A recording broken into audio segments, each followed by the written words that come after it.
Bon, comment ça va, mon Max? Alors, le bilan de ces matchs par équipe, là, pour toi, ça a donné quoi?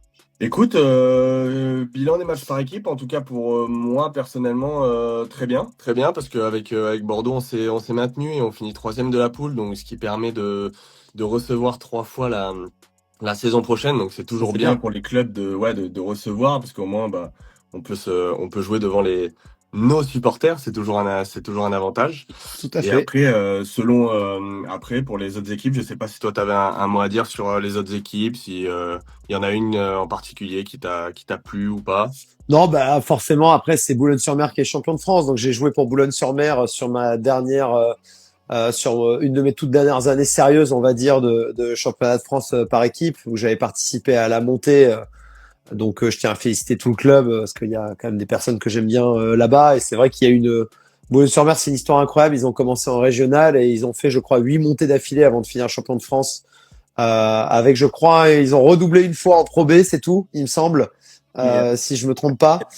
je sais même pas s'ils ont redoublé. Enfin, c'est allé vite, mais peut-être que t'as raison. Peut-être qu'ils ont doublé une fois. Il me semble qu'il y a eu un doublage. Je suis pas sûr, mais en tout cas, c'est une histoire incroyable. Donc ouais, donc j'ai surtout suivi ça. En tout cas, je suis content pour toi, Max. Surtout, t'as pu faire des bons matchs et Ouais, voilà quoi. Et sympa. Avec l'ambiance et tout. Enfin, moi, j'adore les matchs par équipe, que ce soit en France, bah, plus particulièrement en France, mais même à l'étranger. Vraiment, de jouer avec les supporters, une ambiance, des gars sur le côté du court, un gars sur le banc. Moi, ça me fait kiffer. Donc, c'était que du plaisir, quoi. Bon, en tout cas, les amis, aujourd'hui, c'est une émission un peu différente et spéciale puisqu'on va faire le bilan de l'année et surtout, on va se focus. On va pas faire le bilan à l'ATP. Aujourd'hui, on est franchouillard. On va faire le bilan des Français, que ce soit à l'ATP et à la WTA. Alors, le bilan, forcément, va être un peu plus loin sur l'ATP qu'à la WTA où forcément, bah, il y a beaucoup moins de joueuses. Donc, c'est plus calme, même si Loïs Boisson avait particulièrement brillé. Aujourd'hui, donc, comme je vous ai dit, en premier lieu, le bilan des Français de l'année. Deux, on va lancer un débat avec Fils et Humbert, puisqu'ils ont fait une année assez spéciale. Est-ce que c'est une année vraiment décevante? On fera ensuite le bilan du tennis féminin avec un gros focus sur Loïs Boisson et Elsa Jacquemot. Et en quatre, le feu d'artifice pour la fin. On va lancer le débat. Est-ce que Gérard Piquet doit la fermer à tout jamais quand il parle de tennis? Voilà, ça J'ai va l'imp- être j'ai l'impression que je vais te laisser pas mal la parole sur ce sujet, j'ai l'impression. Non, mais je pense qu'on va avoir vu l'enthousiasme que tu avais quand on s'est écrit sur le sujet Piqué. Je pense que tu as aussi deux, trois jolies phrases à balancer à son sujet parce que c'est vrai qu'il commence à être un peu fatigant. On va commencer donc, mesdames et messieurs, aujourd'hui avec les Français. On va faire un bilan des Français, comme je vous ai dit, sur le circuit ATP. Aujourd'hui, c'est une émission spéciale, comme nous n'avons pas notre ami le Corse, Laurent Locoli, qui n'est pas avec nous.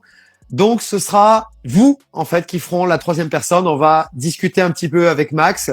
Et à un moment donné, ben, c'est moi qui fera monter un spectateur. S'il y a une personne d'entre vous, en fonction des sujets, qui a envie de débattre avec nous, ben, vous aurez la parole.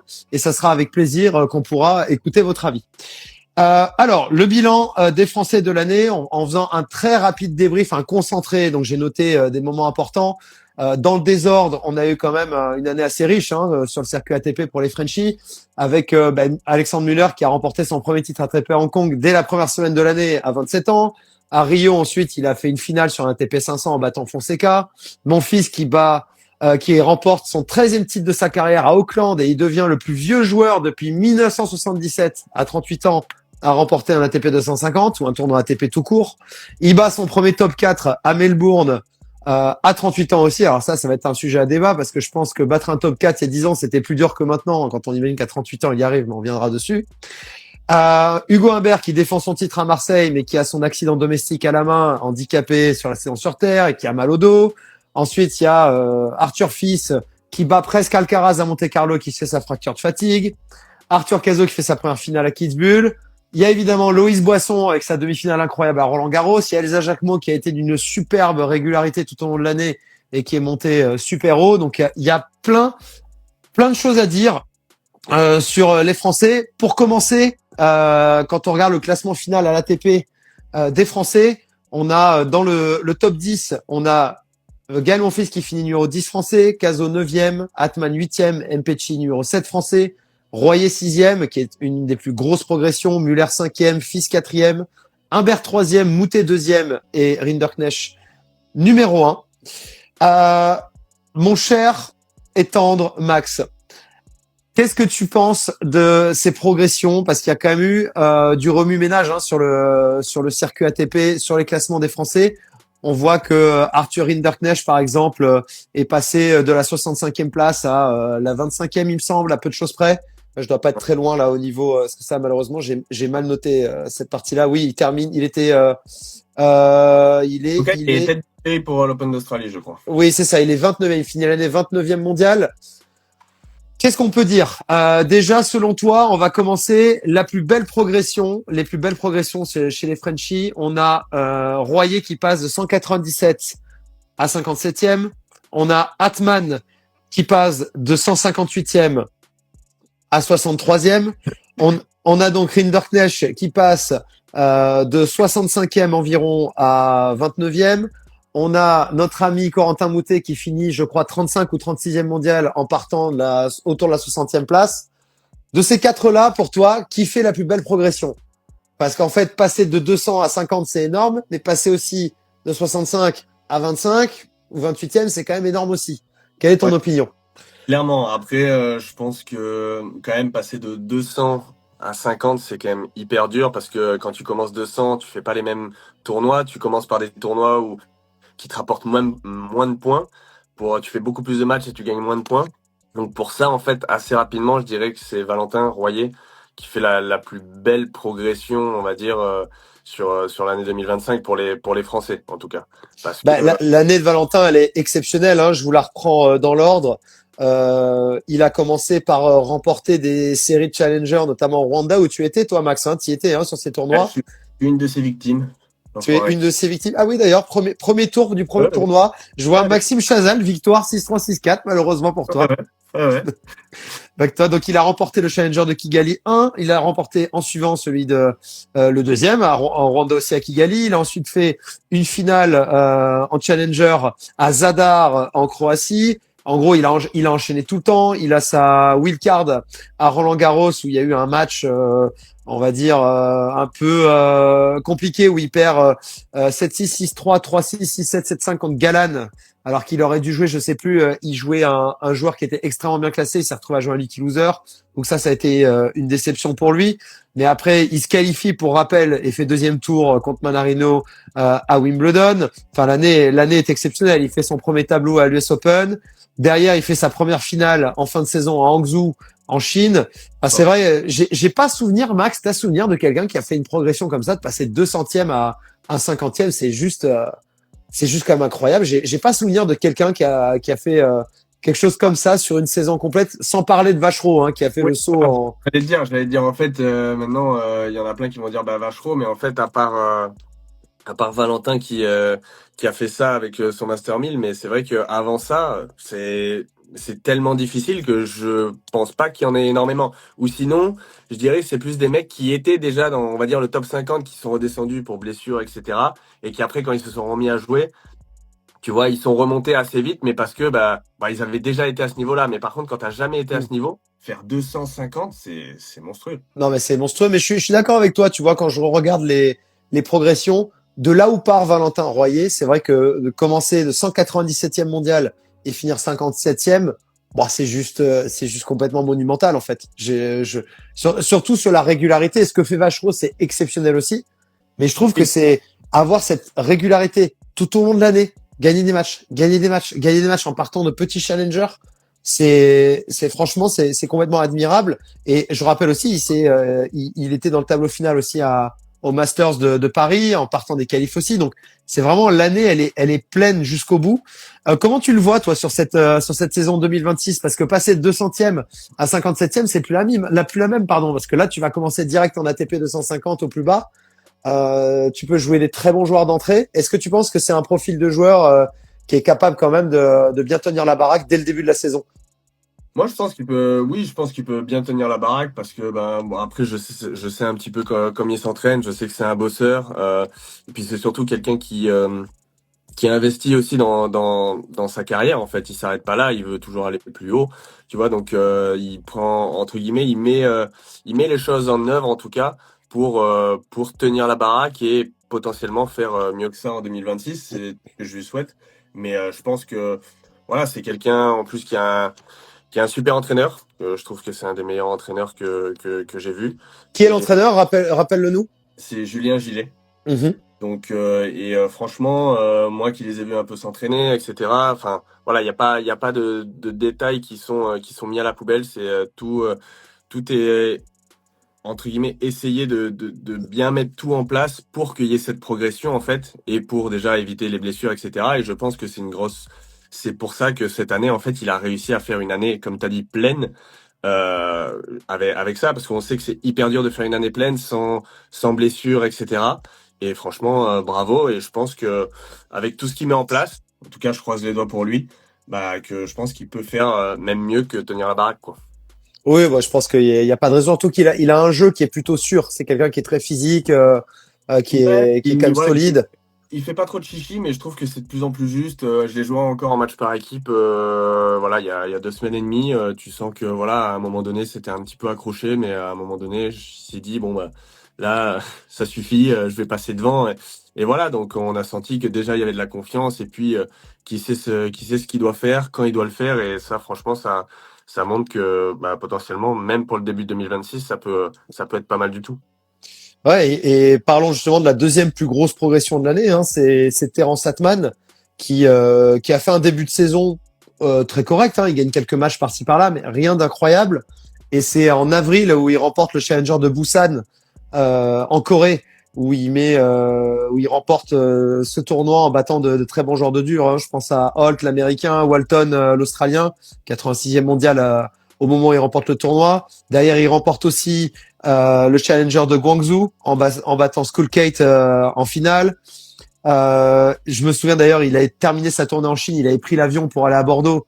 Il arrivait complètement à l'arrache. Il a réussi à battre Galan et Gaston sur terre, ce qui est énorme pour faire 7-5 au troisième sur Greek Sport. Enfin, c'est quand même énorme. Et puis il y a forcément, comment ne pas parler de ce run exceptionnel à Cincinnati où il part et il arrive à faire demi-finale sur Sinner. Et sur la route, il bat Jessica, Litu, Nishioka, Koboli, Fonseca, Fritz, Runeux. Et il se retrouve justement à faire une progression quasi à la Vachereau sur une semaine, Ouais. à exploser le tournoi et à finir dans le top 100. Il rejoue Sinner où il lui prend un set à Beijing, où il prend le set, le deuxième set 7-5 et il perd 6-0 troisième. Un joueur quand même qui nous a fait des exploits incroyables et qui à la fois des fois après il disparaît complètement. Donc quelle est ton opinion à propos de Terence? Est-ce que tu penses que c'est un joueur qui est capable d'être très solide sur la durée ou est-ce que tu penses que c'est plus un joueur qui va faire des coups comme ça? Ben, après, je le connais quand même moins. Après, sur ce que je l'ai vu au niveau du style de jeu, je pense que s'il avait ce style de jeu et qu'il restait vraiment à un niveau hyper élevé tout le temps, il serait encore mieux. Parce qu'il a un style de jeu qui est vachement, enfin, comment je peux dire ça? Il est quand même à risque. Donc Hmm. franchement, s'il arrive, c'est pas trop possible, à mon avis, d'avoir un jeu autant à risque et de demander aux joueurs, en fait, par exemple, sur 30 tournois à l'année, être bien comme il faut sur 25, 26 tournois, tu vois. Je pense qu'avec ce type de jeu, il est obligé à des moments donnés bah voilà, de baisser au niveau des résultats. La confiance joue beaucoup, etc. Mais par contre, ce qui est incroyable, c'est que bah, ce genre de joueur peut faire des semaines, on va dire, à la Vacheron, bah, comme il a fait là. Il peut faire des coups. Hmm. Et est-ce que, bah, au niveau des points de vue, est-ce que c'est plus intéressant ou moins intéressant? C'est quand même pas mal parce qu'on sait que bah, quand tu fais péter un tournoi, des fois, c'est mieux que de faire 10 quarts d'affilée. Ah, ça c'est Donc, clair. que ça soit au niveau des points, que ça soit au niveau du prize money. Et voilà, après, je pense que c'est un style de jeu à lui. Je pense qu'il faut pas le changer. Mais voilà, s'il arrive juste à trouver peut-être un petit peu plus de constance, bah ça ferait qu'il va passer un cap. Mais franchement, voilà, à part dire ça, c'est vrai que tu peux pas. Toi, tu le connais un petit peu mieux, je crois. Oui, Mais oui, je connais bien Terence, je le connais bien. Je pense que c'est un profil de joueur qui va faire plutôt des coups, je pense. C'est plutôt le genre de joueur, il va extrêmement bien jouer sur 2, 3 semaines, il peut disparaître après pendant un mois, revenir après d'un coup. C'est très fluctuant. Il faut aussi, pour moi, qu'il arrive à développer une vraie stabilité mentale. Parce que c'est un peu comme ça, quand même, dans l'année, en fonction de ce qui se passe dans sa vie. Il peut être plus ou moins dedans. Donc c'est quelqu'un qui par le passé a pu se montrer un peu être distrait facilement, je trouve. Là, il est beaucoup plus concentré. Donc il va falloir qu'il arrive à tenir tout ça dans la durée. Donc pour moi, on va voir. C'est notre ami Paul Tennis Champagne qui va rentrer dans le live là, qui va débattre avec nous. On va voir quand est-ce que voilà. Salut Paul. Là, il faut tourner dans l'autre sens, Paul. Ouais, ouais. Oula. Ben salut Non. Paul, bienvenue dans Salut. l'émission. Salut Maxime. Euh, Tu voulais réagir donc Ouais. sur Terence et Valentin. purée, j'ai un espèce d'écho juste après que tu parles qui diffuse le ton. Bon, c'est pas grave. Ben il faut que tu mettes des écouteurs. C'est pour ça. Si vous avez des casques, les gars, des écouteurs, c'est mieux. Ok. Bon. Donc, je vais essayer de faire abstraction du truc. Je voulais vous demander à haut niveau, qu'est-ce qu'on bosse, qu'est-ce que les Français peuvent le plus bosser techniquement pour être plus forts, et aussi comment est-ce que les mecs ils bossent mentalement, et est-ce qu'ils bossent bien mentalement, pas assez, voilà. Alors Paul, là, j'aurais aimé que tu fasses. Là, c'est une question en fonction du débat qu'on a eu. Là, c'est une question un peu plus générale que tu poses là. Là, tu vois, je voulais te faire. Moi, je te faisais monter pour réagir sur ce qu'on disait sur Terence Atman et Valentin Royer. Là, t'es plus sur une question générale. On va y répondre quand même. Mais pour les autres personnes qui nous écoutent, c'est pour les personnes qui demandent à rentrer dans le live, c'est pour vraiment réagir sur le débat qu'on a sur le moment. Sinon, après, on va partir un peu dans tous les sens. Et le but, c'est de restructurer. Tu veux y répondre Tu veux répondre, Max, à cette question sur ce que tu penses que les Français ont le plus à bosser? Tu penses pour aller Alors, plus haut? clairement, je dirais pas que ça soit techniquement les Français, parce que généralement, on est quand même connus, les Français, pour avoir quand même un bagage technique. Il y a pas énormément, enfin, on a quand même beaucoup de joueurs français avec des techniques quand même très très propres. Après, je pense que le problème, c'est que c'est dur à dire parce que on a quand même 14, je crois, français dans le top 100. Alors après, Tout à parler de fait. l'esprit du truc mental, je suis pas sûr. Alors on se fie à ça parce qu'on n'a pas de vainqueur de Grand Chelem sur ces 30 ou 40 dernières années, mais il faut pas oublier qu'il y a eu à chaque fois des monstres devant et que c'est pas comment je pourrais dire ça, c'est pas forcément que le fait de travailler plus mentalement qu'on aurait eu plus de vainqueurs de Grand Chelem. Donc à mon avis, il y a des choses à bosser. Je pense que c'est quelque chose qui prendra du temps à répondre, pas comme ça juste une question, mais en tout cas que ça soit techniquement et mentalement. Bien sûr, mentalement, on peut toujours faire mieux, mais après, je pense pas que ça soit forcément ces choses-là qu'il faut travailler en amont pour avoir des meilleurs résultats, on va dire, sur les gros tournois en France. Bah, Gabriel Debrue qu'on embrasse là, qui vient d'écrire accepter l'échec pour devenir meilleur, c'est quelque chose de très dur à faire. Je suis d'accord avec lui. Et pour moi, en fait, avoir des champions qui gagnent des grands chelems, ça va au-delà de la formation. C'est quelque chose aussi. C'est avoir une personnalité quand même spéciale à la base. Quand on reprend l'historique et l'histoire de Nadal, Djoko, Federer, sont des gens un peu spéciaux qui ont une manière de penser différente et qui ont quelque chose de plus grand en eux. Donc pour moi, former des grands joueurs dans le sens des joueurs de haut niveau, ça la France le fait extrêmement bien. Par contre, le truc en plus qui fait que tu vas gagner des grands chelems, c'est très personnel et je pense qu'il y a pas réellement de formation qui peuvent te le donner. En revanche, ce qui peut être mis en place, c'est avoir les conditions nécessaires parce qu'il faut quand même un certain alignement des planètes pour que tu aies la bonne technique, les bonnes personnes autour de toi, qu'on te raconte pas n'importe quoi, que tu aies les bons messages parentaux, que tu puisses croire du coup en toi de la bonne manière, etc. Il y a quand même un paquet de planètes à aligner pour que ça arrive. Donc pour moi, c'est très variable.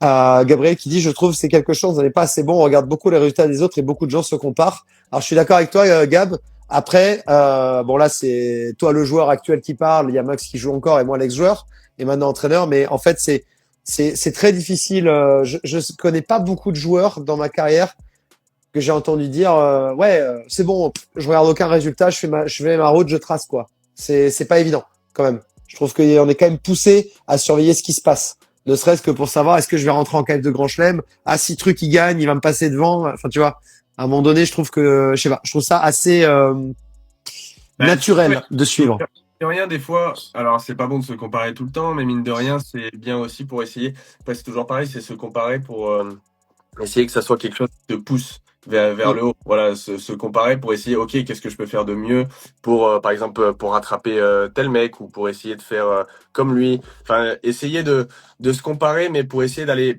prendre un petit peu de ce que les autres font de potentiellement mieux que toi sur le moment pour essayer de progresser. Ça, oui. Après, c'est sûr, si tu te compares à chaque fois, ah ouais, lui il fait ça mieux que moi, lui il fait ça mieux que moi, et tu te descends à chaque fois, ça c'est pas bon du tout.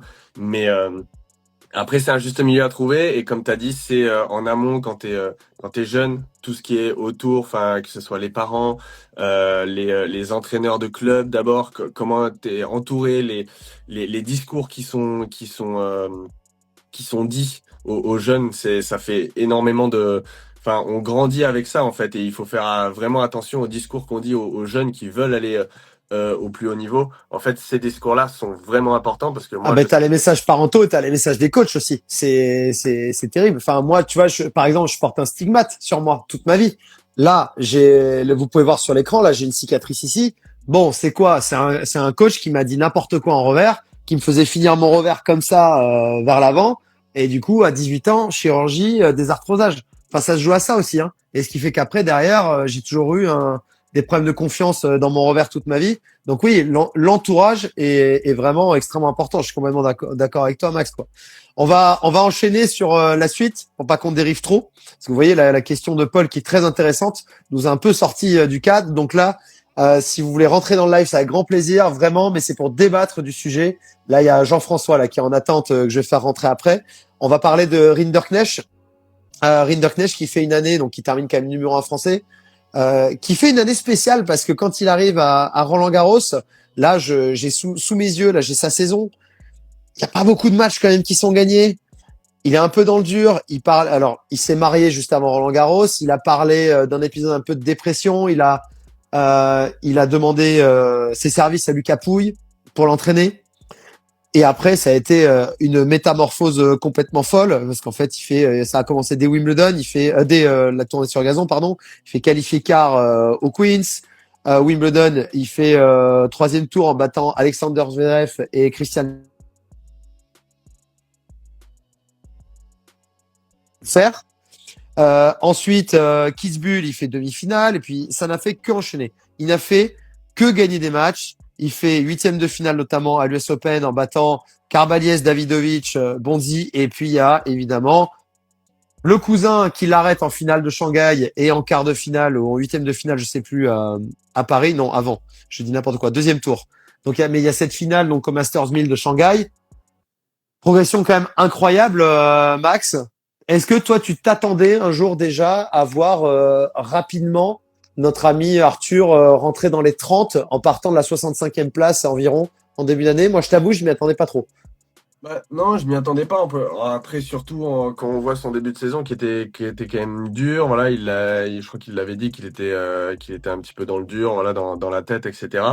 Après, bon, pour rigoler, est-ce que le mariage est quelque chose de bénéfique? C'est Bah, il était sur un petit nuage. Hein. Il a joué 6 heures à Roland-Garros. Il avait Lucas, il s'est complètement lâché. Il a fait un super match. Il a même mené au premier. Voilà, ça a été, je sais pas. En tout cas, que ça fait partie du switch, ouais, peut-être. et finalement, tu vois, enfin après c'est peut-être un hasard, mais finalement après le mariage, finalement, bah il a eu comme si une autre saison commençait en fait. Et je crois qu'il y a une stat qui est assez dingue. Alors je sais pas exactement les chiffres, c'est que il avait pas battu énormément de top 10 dans toute sa carrière parce que ça fait quand même pas mal d'années qu'il est Oui. dans le top 100. Et je crois qu'il était en très peu de temps à 5 ou 6 top 10 gagnés, alors que c'était le total, je crois de ce qu'il avait en nombre de top 10 gagnés. Oui, c'est le nombre de joueurs qu'il avait battu dans les 10 ou dans les 20 et il a au moins égalé le record. Non, mais Et ça en c'est très très monstrueux. peu de temps. Et donc après, par contre, sa deuxième partie de saison à partir de Wimbledon, elle est franchement dingue. Elle est franchement dingue parce que finalement, on peut se dire bon bah il est 29e, il a quand même déjà été très proche. Je crois, enfin, il me semble qu'il a déjà été proche d'être tête de série en Grand Chelem ou même tête de série en Grand Chelem déjà. Mais vu son début de saison et qu'il est reparti 65 mondial, etc.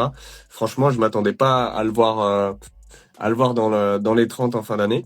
Mais putain, bravo à lui en tout cas, hein, de pas, en fait, d'être resté, c'est fort d'être resté, comment dire, d'avoir eu la foi de continuer avec, parce que vraiment son début de saison, il y avait quand même pas mal de firsts, enchaîné, et d'avoir réussi à revenir sur le court et à faire les exploits qu'il a fait, parce que c'est quand même des exploits en début, c'est franchement top. Bah surtout qu'en plus Shanghai ça rigole pas hein. Ce qu'il a produit comme tennis, il bat quand même Félix Auger-Aliassime qui était un peu le tube de la fin d'année. Si le mec était une chanson Auger-Aliassime, il aurait été top 3 du hit parade pendant toute la fin de saison. Il bat Zverev, il bat Medvedev et il perd contre son cousin en finale. Moi, je trouve qu'il y a un petit côté malchance hein, pour Rinderknecht sur ce tournoi de Shanghai parce que à chaque fois son cousin joue en premier et à chaque fois Arthur il finissait les matchs à 23h minuit, le temps de se coucher. Je pense qu'il a accumulé un peu de fatigue. Ça se joue pas à grand chose hein, parfois les tournois, mais c'est vrai que ouais, on va revenir dessus sur le débat sur la deuxième partie de l'émission. On va parler de Fils justement et de notre ami Humbert. Mais c'est vrai que ouais, tu m'aurais dit en début de saison Rinderknecht finit numéro 1 français. Ah, franchement, qui le voit venir? Pas grand monde. Et justement, à propos d'un autre qui aurait pu finir numéro 1 français s'il avait un peu mieux performé à Metz, c'est Corentin Moutet qui finit numéro 2 français, qui finit exactement à la 35e place mondiale. Alors c'est un peu ballot parce qu'à 3 places près, il est des têtes de série à l'Australian Open. Donc on lui souhaite 3 entorses ou 3 gastro-entérites juste avant le début du tableau final. Pendant la pré-saison, parfait. Ouais, nickel, comme ça, il pourrait être tête de série. Mais voilà, quand on voit la saison de Corentin, une régularité monstrueuse, 3e tour direct à l'Australian Open. Après, il part sur terre battue en Amérique du Sud. Il enchaîne toute la tournée américaine où il fait même Phoenix entre Miami et Indian Wells. Il a joué, mais il a fait un nombre de tournois. C'est monstrueux. Monte Carlo, il est en qualif à cette époque-là encore. Il passe les qualifs et il est au mieux au premier tour ou dans les qualifs des gros tournois sur terre battue. Arrive Rome où il bat son premier top 10. Il bat Holger Rune 7-5, 5-7, 7-6 et il perd sur Jack Draper 1-6, 6-4, 6-3 en huitième de finale. Paris, bon malheureusement à Roland-Garros, Djoko deuxième tour, bon là voilà hein, Djoko, compliqué quand tu te prends des tableaux comme ça. Mallorca il fait sa première finale de la saison, qui n'a pas réussi à remporter, il perd sur Grigsport sur gazon. Il y a cette autre finale en fin de saison contre Medvedev où il perd justement à Almaty. Alors voilà, il y a une régularité dans les résultats. Il y a toujours là, tu vois, je défile les résultats. Qui est en ATP 250, c'est toujours quart, demi, finale, quart. Tu vois, pareil, Vienne, ATP 500, quart de finale. Il perd sur Bublik à Paris. Bon, on va pas parler de ce qui s'est passé en Coupe Davis. On en a déjà parlé sur l'émission précédente. Comment tu places Corentin Moutet? Parce que pareil, moi tu me dis Corentin Moutet finit 35e mondial, numéro 2 français à début d'année, alors que tu as 2 mecs dans les 20 que son fils est Humbert. Ah, je te la signe pas forcément celle-là. Comment tu analyses toi sa saison? Moi, je pense que, tu vois, comme tu as dit, il est allé en Amérique du Sud jouer, etc. Je trouve que cette saison, il a eu, enfin, pardon du langage, mais il a eu plutôt des couilles. Des Voilà. cojones. Les cojones. Et puis, ça s'est vu aussi sur ses matchs. Il a quand même gagné pas mal de matchs à l'arrache, où on a vu que, bah voilà, enfin, sur le court, il transmet quelque chose quand même. Il cède du public et voilà, quand il arrive à avoir le public un peu plus dans sa poche, il arrive à se transcender. Et, et franchement, bon, on en a déjà parlé, mais ce qu'il propose sur le court, c'est quand même assez dingue parce que il a pas un gabarit comme on a l'habitude maintenant de voir au tennis. Il est pas très grand, il sert pas à 230 sur chaque première, etc. Mais par contre, il sait tout faire, il défend très bien. Et maintenant, comme je l'ai déjà dit, je crois sur une émission précédente, depuis qu'il a eu sa blessure au poignet, en coup droit, c'est plus du tout le même. Ouais, c'est incroyable ce qui s'est passé. Il a vraiment bossé, franchement, bravo à lui. Parce qu'en coup droit, maintenant, quand il touche la boulette, enfin voilà, on s'attend à ce qu'il se passe quelque chose. Donc ça, franchement, bravo. Et puis moi, moi, j'adore ce style de joueur parce que je suis pas très grand non plus. J'essaie de me débrouiller avec ce que j'arrive à faire. Et franchement, il donne envie en fait à potentiellement des plus jeunes qui vont pas avoir des physiques à faire 1m90 ou à faire 90 kilos et à servir comme des brutes, à se dire bah c'est possible et je peux être dans les tout meilleurs joueurs du monde parce que là on parle pas. Je fais une parenthèse parce qu'il y a plein de gens qui pensent que Corentin fait 1m70, il fait quand même 1m80, hein, faut le rappeler. Oui, Il est pas petit non plus, mais par contre c'est quelqu'un qui travaille énormément. Et ça c'est un truc qui me saoule un peu, c'est que plein de gens le voient parce qu'il fait un service cuillère, machin, des amortis rétro. Il fait partie des joueurs français avec Manarino que j'ai le plus vu travailler de ma vie, vraiment. Et j'insiste là-dessus. Il faut pas, enfin encore, tu vois, par exemple sur le service cuillère, on peut se dire bah c'est un coup, mais il le travaille. Bien sûr que c'est réfléchi. Et travailler. Il a du talent, machin, peut-être qu'il y arrive plus vite que certains mecs à le faire. Mais par contre, il l'a travaillé, et ça, il l'a dit. C'est une vraie arme, et il a raison. En fait, parce qu'il y en a plein maintenant, quand tu regardes les Medvedev, etc. Bon, peut-être que Medvedev, il se met un peu moins loin pour le retourner que quand il retourne Mpetshi. D'accord. Mais il se met quand même loin pour retourner, donc tactiquement, c'est bien joué, tu vois. Donc, franchement, non, je suis vraiment content qu'il soit à ce niveau-là, et j'espère pour lui que ça va durer. Et en plus, je l'ai pas vu venir aussi sur un autre détail qui me revient parce qu'il y a Paul qui en a parlé là dans les commentaires. C'est qu'il y a eu un gros problème de structure en début de saison de Corentin, puisqu'en fait, il s'est séparé de tout son staff qui lui coûtait apparemment très cher à l'époque. Et ensuite, il s'est remis avec Petar Popovic pour arrêter avec lui. Là, il est avec Hugo Guerriero, c'est ça, de mémoire, si je me trompe pas. Donc c'est vrai qu'en fait, il fait une saison exceptionnelle dans un chaos au niveau de son organisation et sa structure tennis en début de saison qui était quand même vraiment là. Donc ouais, franchement, comme quoi le tennis c'est quand même très difficile de pronostiquer des choses. Je trouve en dehors de dire que Sinner et Alcaraz ont gagné des grands chelems, c'est quand même compliqué. C'est quand même compliqué de dire ce qui va se passer. Et justement, il y en a un autre. Ouais, vas-y, pardon, pour terminer. Non, et je voulais dire encore une chose en plus avec tous les résultats que tu as dit, c'est que en fait, il a réussi à performer sur à peu près toutes les surfaces. Mais c'est énorme. Finale sur gazon, un TP 250, finale sur dur indoor. Il a performé sur terre battue. Il performe partout, en fait. Donc c'est d'autant plus beau. Ouais, non, ça c'est clair. C'est un joueur, comme je dis, c'est un joueur qui travaille bien plus que ce que la plupart des gens pensent. Et il y a un dernier Français sur lequel je voulais qu'on revienne aujourd'hui, forcément. Comment ne pas en parler, c'est Gaël Monfils, puisqu'il va en plus entamer. On reviendra dessus sur le dernier Rochette Show de l'année. On fera un petit peu les analyses, les pronostics 2026. Mais Gaël Monfils, quoi, 38 ans, il commence l'année. Auckland, pas de souci. Je fais un deuxième tour à Brisbane où je joue contre Djoko. Je perds 6-3, 6-3. Derrière, je m'envoie Auckland. Il bat Pedro Martinez, je trouve, Diaz Acosta, Bassavaredi et Zizou Bergs. Il met 2-7 à tout le monde, à part au premier tour. Derrière, il nous fait un 8e de finale contre Shelton à l'Open d'Australie en battant Taylor Fritz, qui est c'est la première victoire contre un joueur du top 4 de sa carrière à 38 ans en Grand Chelem. Derrière, Gaël nous a fait un paquet de bons matchs cette année. Comment placer ce mec, en fait? À quel point, en fait, moi, je trouve que si on va utiliser les termes qu'on utilise entre nous, dans le tennis, Max. C'est un total martien, ce mec. Ouais, complet, un génie, franchement, oui, non, mais, en plus, il y a autre chose, c'est, tu sais, l'image qui dégage, tu vois. Ouais. Je trouve que tout au long de sa carrière, il a dégagé une image je sais pas si on peut dire ça, mais une aura, tu sais, Oui. Et donc quand il joue, même s'il va jouer à l'étranger et tout, il arrive à avoir plein de monde pour lui, un peu, on va dire, un peu comme Rodge. Il pouvait jouer n'importe où, tu savais que presque le stade était plus pour lui que pour l'autre, tu vois. Et je trouve que tout au long de sa carrière, il a eu ce truc de transmettre quand même je sais pas, cette joie, cette excitation d'être sur le terrain, et franchement c'est top. Et là quand tu parles Brisbane, il perd sur Djoko, après il fait Auckland, bon il gagne le tournoi d'Auckland, mais au premier tour quand il gagne en 3-7 sur Portero, il est quand même mené 6-1, 5-3, et il est là, il s'arrache, et il gagne son match, et derrière il met 2-7 à tout le monde, et ça prouve que voilà, à 38 ans, il lâche rien, quoi, tu vois, franchement moi je trouve c'est dingue. Et puis après qui gagne Fritz sur dur externe. Fritz, c'est quand même pas facile en début de saison, machin. Bravo. Et je pensais même, tu vois, quand il a joué Shelton, je pensais qu'il allait réussir à gagner sur Shelton, et je crois qu'il l'abandonne d'ailleurs sur Shelton. J'étais défait, mais il me semble que Oui, il abandonne sur Shelton. Je te sors le score. Il y avait 7-6, 6-7, 7-6, 1-0 pour Shelton.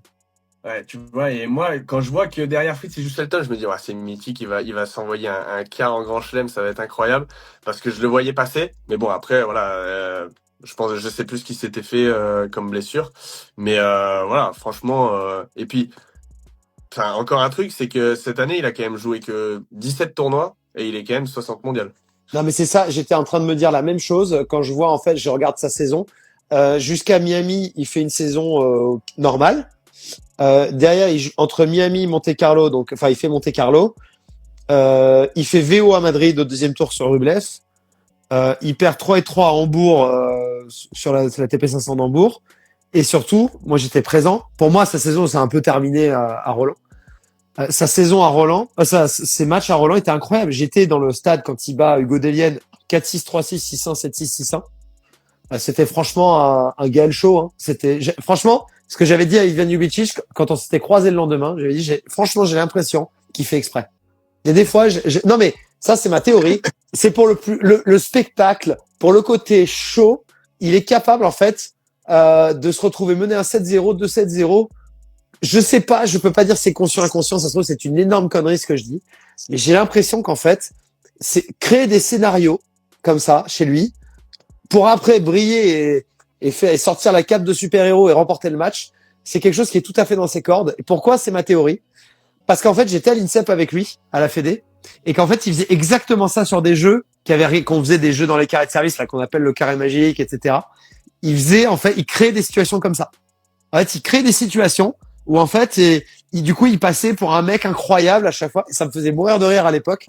Et le truc, c'est que quand je le vois faire ça après, sur un terrain de tennis, je me dis, c'est pas possible. Je peux pas enlever l'hypothèse qu'il n'est pas capable de faire consciemment ou inconsciemment des choses comme ça. Surtout qu'il sait très bien qu'il peut plus gagner Roland maintenant. Et que voilà, il y a ça en plus, le pire, c'est que son match contre DN, c'était limite un des tout meilleurs matchs de Roland Garros 2025. Enfin, en tout cas, c'est dans les souvenirs. Moi qui ai vu énormément de matchs, j'étais présent. J'allais voir des matchs tous les jours sur le central, sur les sessions de nuit. Là, comme ça, j'ai pas souvenir d'une session de nuit aussi bonne que celle-là. Et le pire, c'est qu'il y a la deuxième session de nuit qu'il fait contre Jack Draper, où il perd 6-3, 4-6, 6-3, 7-5. Et on parle quand même de Jack Draper qui venait de faire finale à Madrid sur terre. Enfin, c'est un génie, le mec. C'est complètement un génie. Mais tu me dis ça là, faire le show, mais je crois que c'était d'ailleurs l'année dernière, son match de mutant sur Baez aussi, non? C'était pas l'année dernière? Bien sûr, ouais, il y avait Baez aussi l'année dernière. Et tu vois, et c'est des matchs, tu vois, bah tu t'en souviens. Alors tu vas me dire, vas-y, cite-moi le match de machin. Je vais te dire, bah non, je me souviens plus quoi. Mais bon bref. Non mais Gaël, je suis sûr qu'il va nous sortir un espèce de match à Roland de 2026 là pour son dernier Roland. Je le sens mais capable de nous faire un espèce de festival là, ça peut être complètement incroyable. Les amis, pour terminer ce chapitre sur le bilan des Français en général et passer sur notre débat là sur Humbert et fils, vote du public. À votre avis, tout le monde là, toutes les personnes, qui a la plus belle progression du coup entre Valentin Royer qui passe de 197 à 57 et Rinderknecht qui passe de 65e à 28e, sachant qu'il comment il s'appelle, Rinderknecht a dû gagner plus de points ATP que Royer pour une montée similaire. Donc en fait, pour moi, il y a battle. Pour toi, c'est qui la plus grosse progression entre Rinderknecht et Royer? Moi Max. Ouais. moi, c'est Valentin aussi, parce que je trouve que c'est tellement dur de partir de tournois inférieurs. Tu sais que tu dois faire énormément de matchs pour gagner des points. Tu dois enchaîner, parce que t'as pas le droit de pas enchaîner, parce que sinon, après, t'arrives au moment où tu dois redéfendre tes points. Et en fait, Valentin a fait, c'est qu'il a réussi à passer cette épreuve du second circuit, on va dire, le circuit Challenger, où il y a moins de points, à passer direct sur le circuit ATP. Et là, il y a pas eu beaucoup de temps pour qu'il arrive à gagner des points. Et je vais pas dire des vrais points, mais encore des gros points pour en fait s'installer. Parce que c'est bien de monter 90, tu vois. Mais là, il est 50 mondial, il est installé. Bah là, vous êtes tous unanimes, hein. Vous êtes tous avec Max, hein. Lenny, Paul, Adrien, Emre, Elouan, Valentine, tout le monde envoie du Royer. Donc Royer élu progression de l'année par vote du public, plus Maxime Chazelle, qui a quand même le dernier mot à la fin.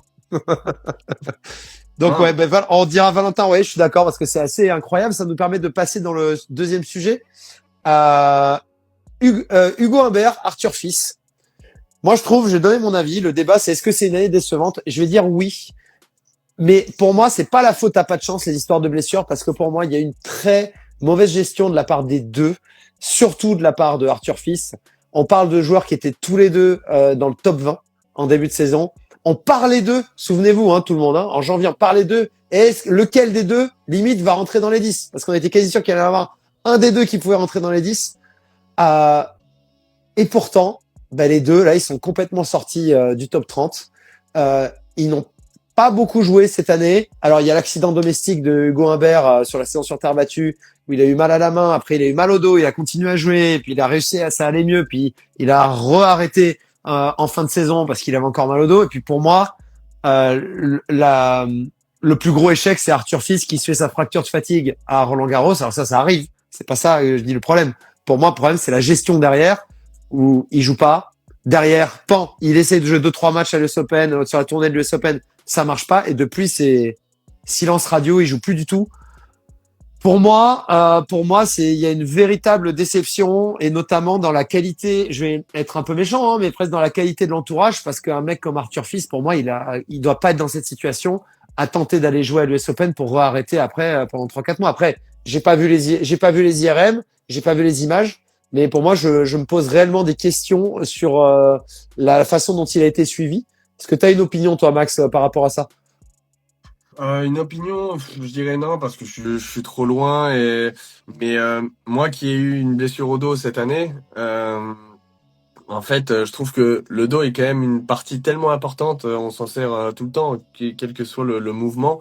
Et en fait, ce qui me paraît bizarre, en fait, c'est de partir en tournoi et j'ai l'impression sur les interviews qu'il a pu donner et tout que c'était un test bah en fait quand c'est un test surtout à très haut niveau bah tu sais que bah ça va peut-être passer sur un match, deux matchs, mais bon lui en fait maintenant il joue c'est plus pour essayer de gagner un ou deux matchs, enfin il joue pour des titres Arthur, et comme tu as dit, il a commencé l'année top 20, il a commencé l'année, il a fait je sais pas 2 3 ou même 4 quarts en Master 1000, je sais plus, enfin il joue. Oui, il a fait les 3 premiers quarts d'affilée en Masters 1000. C'était monstrueux, hein, le début de saison, que ce soit Indian Wells, Miami, Monte Carlo. Il a fait quart. Et il y a ce match contre Alcaraz à Monte Carlo où il fait un match en 3-7 très serré où il mène, il est pas loin de gagner. Tu vois, après, couler, quoi. C'est juste ce truc où, ben, en fait, ce mec-là, en tout cas, à ce moment-là, quand il partait sur un tournoi, en gros, c'était pour essayer de le gagner. Il n'y avait pas de, je vais essayer de faire quart ou pas. Le mec en plus, il jouait, mais il jouait vraiment de l'alu. Et, donc, c'est ça tu vois, où je me pose des questions. Je me dis, tiens, c'est bizarre quand même d'aller pour tester et de pas être sûr de pouvoir enchaîner 3 4 5 matchs, tu vois, vu que tu vas pour gagner les titres, quoi. Avec le niveau de jeu qu'il avait en début de saison, tu peux que penser qu'il peut potentiellement aller chercher des gros titres, quoi. Ouais, bien sûr, parce qu'en début d'année, il fait 3e tour à l'Australian Open en abandonnant justement contre Hugo Humbert. Mais bon, il y a quand même des très belles victoires sur ce début de saison où il perd en quart de finale donc à Indian Wells 7-6 au 3e, 9-7 au Taoui 3e contre Daniil, et sur les tours précédents, il bat quand même Lorenzo Musetti. C'est quand même pas une petite victoire. Derrière, il bat Zverev à Miami et Tiafoe, ce qui est quand même monstrueux. Il perd sur Menzik. Monte Carlo, il bat Koboli et Rublev en 2-7 en plus en les secouant sévère. Enfin, c'était quand même un très très gros début de saison, effectivement. T'as raison, quoi.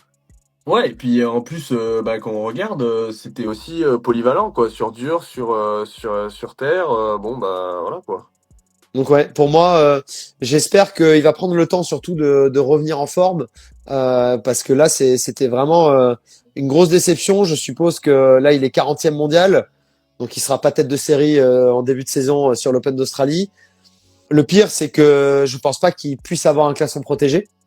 Bah, Donc, je sais pas trop comment ça se passe. Après, là où moi, entre guillemets, que ça a donné aussi un peu des frissons, et sur le coup, bravo à lui, c'est à Roland quand il s'arrache alors qu'il sait bien qu'il sûr. faut bouger, qu'il arrive quand même à gagner le match sur Mounard, sur terre, en étant diminué, etc. Alors, est-ce que en faisant ça, il s'est pas un peu plus abîmé que quoi? Mais en tout cas, sur le coup, le mec a montré une force de caractère impressionnante, donc bravo. Mais voilà, est-ce Je fais que monter Cyril dans le live, d'ailleurs. Il y a en quelqu'un étant qui a demandé.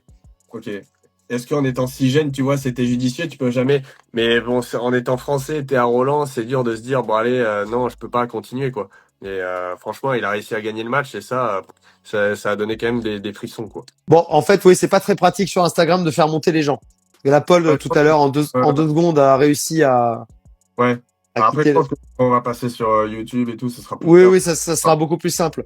On va passer sur les filles parce qu'il nous reste un peu moins d'un quart d'heure avant de fracasser Gérard Piquet, qui est quand même l'objectif de l'émission. Mais bilan des filles, donc les Françaises. Bon, on va pas faire un bilan du top 100 parce qu'il est quand même très maigrichon en dehors de nos amis Loïs Boisson et Elsa Jacquemot.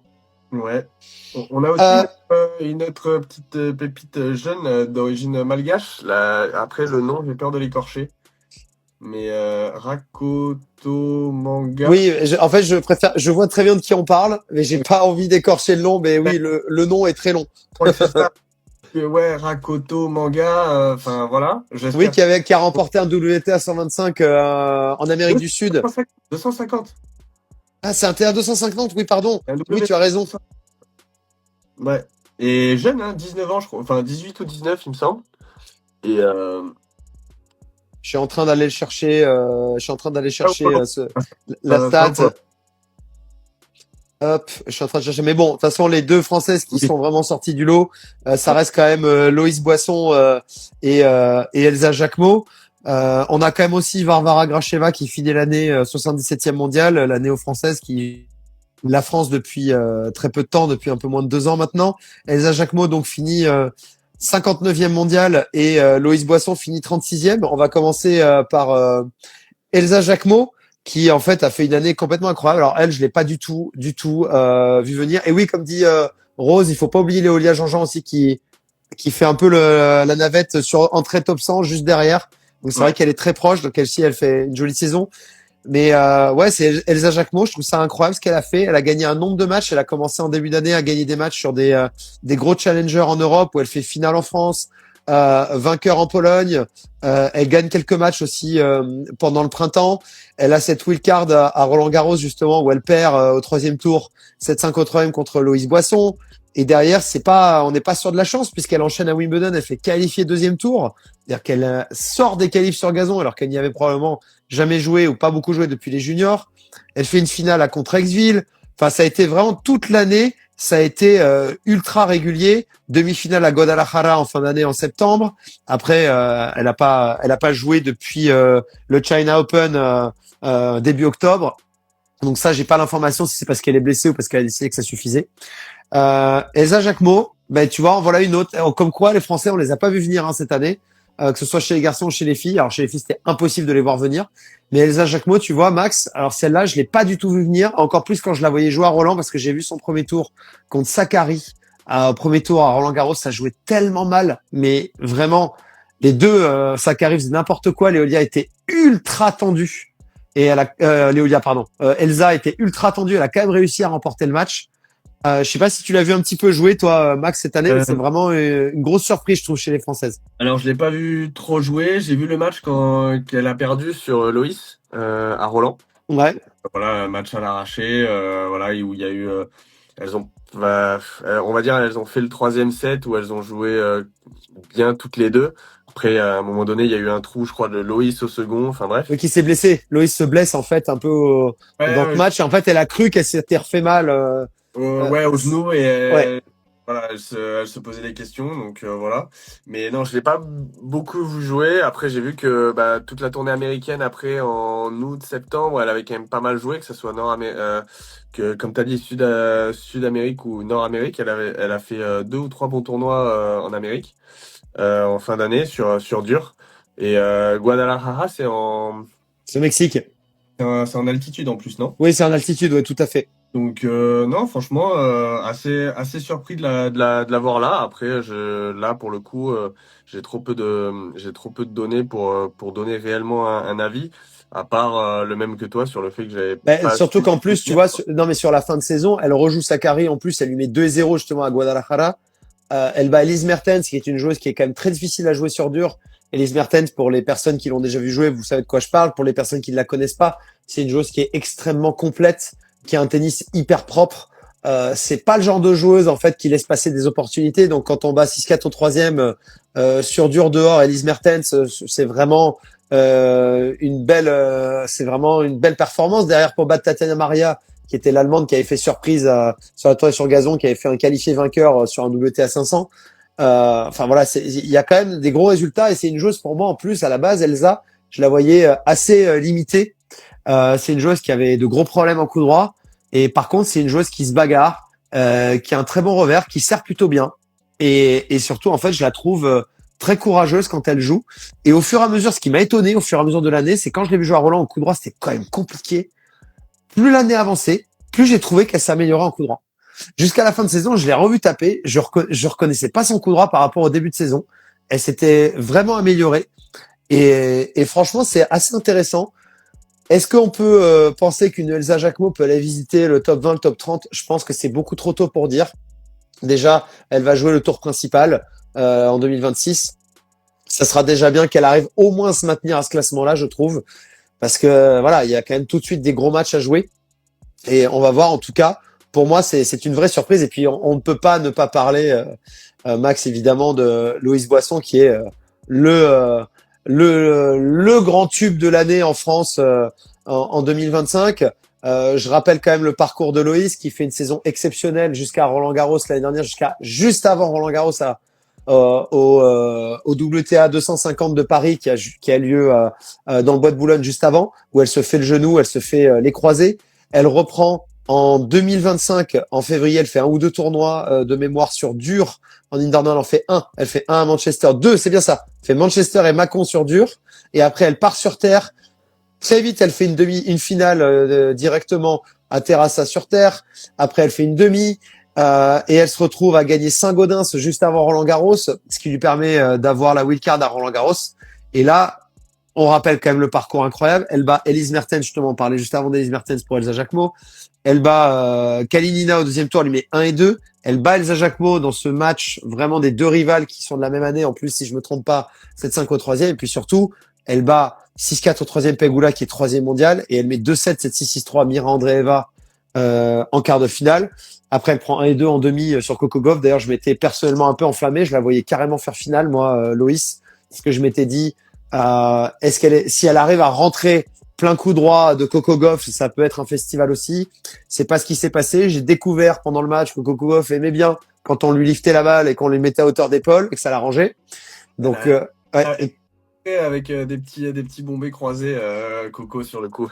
Ouais, du coup, au final, ça l'a arrangé. Mais ce qui est énorme, c'est que Loïs, après, elle remporte Hambourg, la WTA 250 de Hambourg, qui est quand même une très belle confirmation, qui est pour moi une très grosse performance après Roland et toute la pression qu'il y a. Après, sur la fin de saison, elle a eu justement la séparation avec son entraîneur Florian René, qu'on ne commentera pas parce qu'on le connaît trop bien, Max et moi. Mais oui, avec un nouvel entraîneur, Carlos Martinez, que je connais bien puisqu'il m'a entraîné un petit peu à un moment donné en Espagne, qui est un entraîneur extrêmement structuré, organisé, où il y a pas trop de créativité, c'est vraiment le jeu, tu joues croisé là, après tu vas à l'omni, si tu décales coup droit comme ça, etc. Donc voilà, c'est le nouveau style d'entraîneur qu'elle a choisi. Au-delà du fait qu'elle a fait une saison incroyable, Max, est-ce que tu penses, comme certains mettent, là j'ai vu dans le chat, que c'était un one shot, que c'est quelque chose qu'elle sera pas capable de reproduire? Est-ce que tu penses que c'est une joueuse qui est capable de reproduire à long terme des choses positives comme ça? Quelle est ton opinion, toi, sur Loïs? Moi, je pense que oui, parce qu'elle a elle a quand même un jeu qui dérange quand même pas mal les nanas. C'est-à-dire qu'elle a presque un jeu, on va dire, de mec. C'est-à-dire elle va chercher beaucoup son décalage. Elle met quand même énormément d'effets dans son coup droit. Elle essaie de mettre du volume et elle a quand même une frappe lourde. Donc voilà, on sait que les filles jouent quand même. Bon, ça commence à changer un petit peu, mais elles jouent quand même la plupart assez tendues, etc. Elles aiment pas quand ça vient plus haut que d'habitude. Loïs, elle sait chipper, elle sait faire des amortis. Donc je pense que c'est pas pour l'instant. Je pense que alors c'est pas du tout un one shot, à mon avis non. Après bon, faire demi en Grand Chelem, ça arrive pas tous les jours non plus, donc il faudra pas si elle fait pas demi à l'Open d'Australie, c'est pas bien grave. Hein. Mais je pense elle peut faire des très très bons résultats sur des surfaces qui lui donnent qui lui donne du temps à se décaler en coup droit. Donc ça veut dire que je pense que sur dur extérieur qui rebondit pas mal, elle peut en martyriser plus d'une.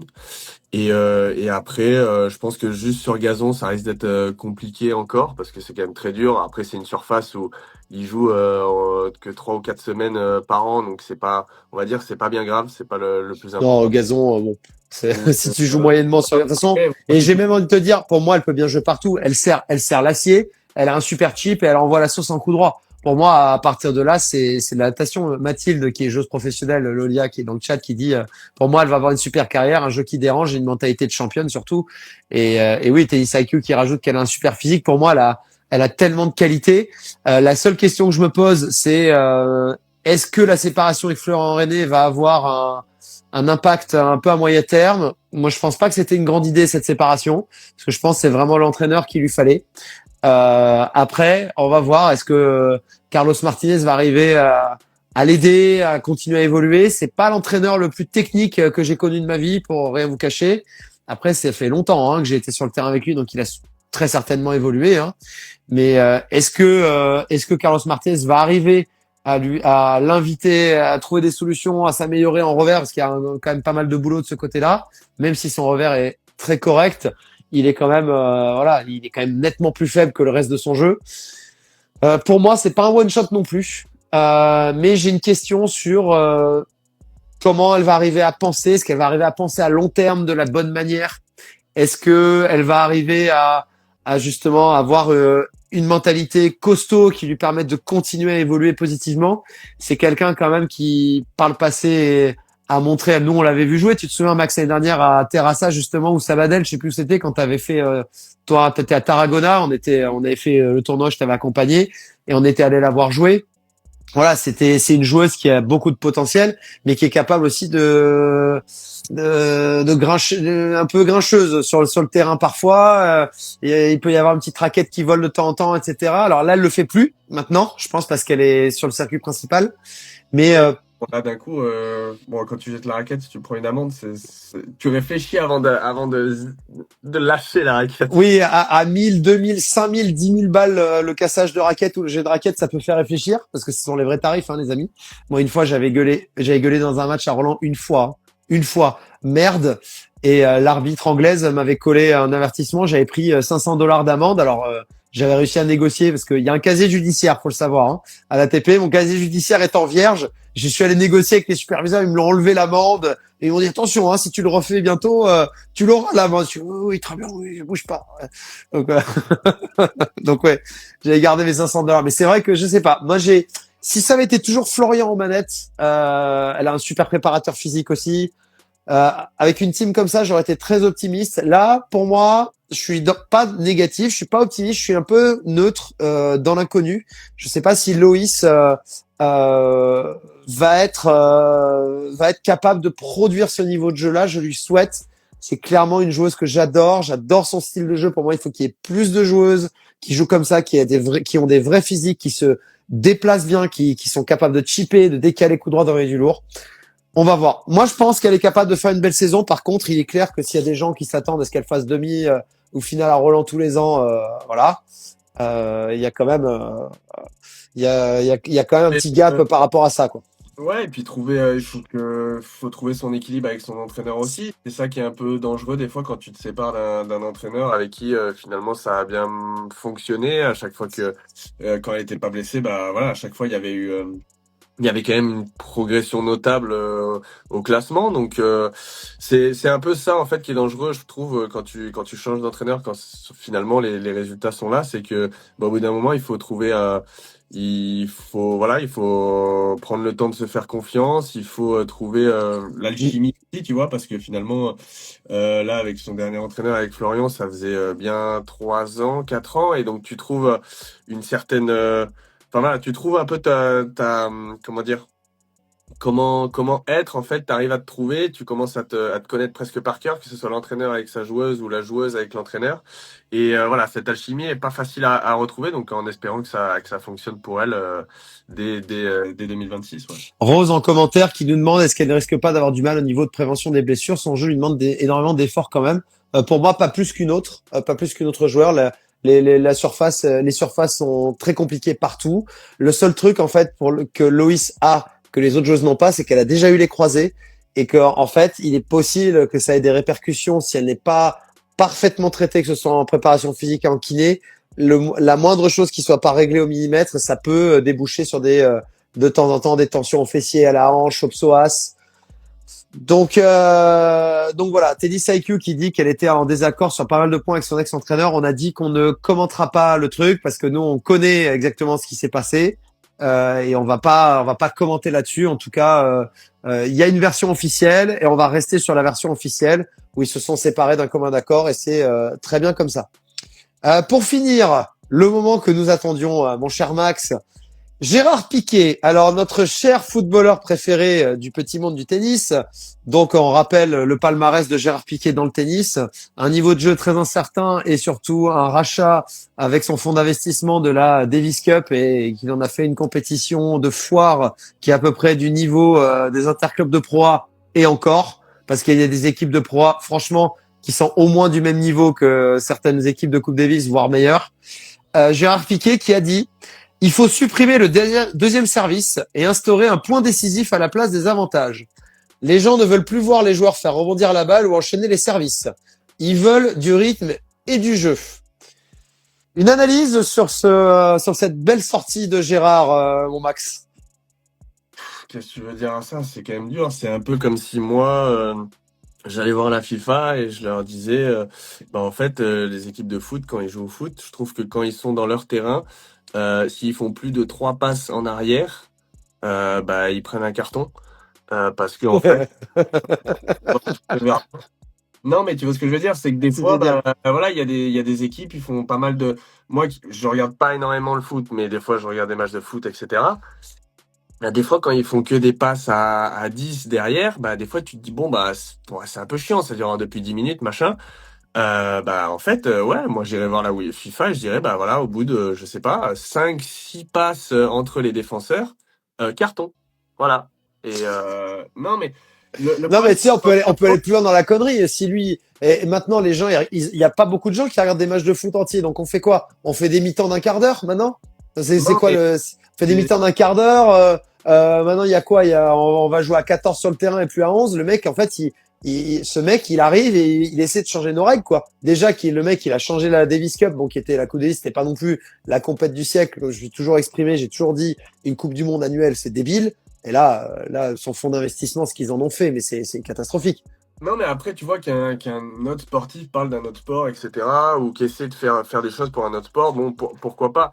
Mais le problème, c'est que quand tu sais que ce que tu as fait, en fait, n'a pas plu du tout au monde du sport à lequel tu essaies de changer une compétition majeure, tu sais que tu fais un petit peu profil bas, tu vois. C'est au bout d'un moment, c'est que tu t'as fait une erreur, ok, bon, t'as fait une erreur, c'est pas grave, mais pourquoi essayer de la ramener comme ça pour dire des choses en fait aussi entre guillemets futiles? Il balance ça sur le truc, après il y a tout le monde qui en parle, etc. Je fais mais non, en fait là tu as fait une erreur sur ce sport-là, prends un peu de recul, peut-être prends un peu quelques années de réflexion pour essayer de proposer quelque chose de cohérent et ou au moins parce que je suis même pas sûr qu'il a essayé de entre guillemets de se racheter pour essayer de refaire un petit peu une Coupe Davis comme on la connaissait, stylée. Non, mais en plus, son truc était tellement nul. Là, il sait qu'il a perdu une tonne de sous avec sa Coupe Davis et il a dû revendre les droits, etc. Enfin bref, ça a été un massacre.